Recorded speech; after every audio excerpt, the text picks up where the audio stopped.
তো তোমাদের বলেছিলাম যে আমি পুরুলিয়া যাব ঘুরতে, তো চলে এলাম। প্রথম দিন গিয়েছিলাম সীতাকুণ্ড দেখতে। তো সীতাকুণ্ডের ব্যাপারে তোমাদের একটু বলি। বনবাসে যাওয়ার সময় মা সীতার পিপাসা পেয়েছিল, তখন রামচন্দ্র ওই পাতালভেদী বান মেরেছিল, তখন মাটি ভেদ হয়ে জল বের হচ্ছিল। তো সেখানে চলে এলাম। তো সেই জল এখনো পর্যন্ত বের হচ্ছে। এখানে দিনে প্রচুর ভক্ত আছে, এখানে এসে দেখে যায়, অনেক পর্যটকরা আসে। তো তোমরাও আসতে পারো, খুব সুন্দর জায়গা। আর একটা জিনিস লক্ষ্য করো, এখানে এইগুলো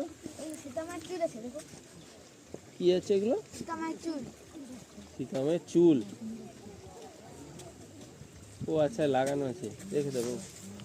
তো এই কাকাটা ভারীরা বলতে চাচ্ছে যে ওই ডালের ভিতরে সীতামায়ের চুল আছে, কিন্তু আমি লক্ষ্য করেছি কালো মতো একটা আছে, কিন্তু চুল কিনা বলতে পারবো না। আর এই জিনিসটা লক্ষ্য করো তোমরা, বহু বছর ধরে একইভাবে বেরিয়ে যাচ্ছে এই জিনিস। এই জল সীতামায়ের পিপাসা মিটিয়েছিল।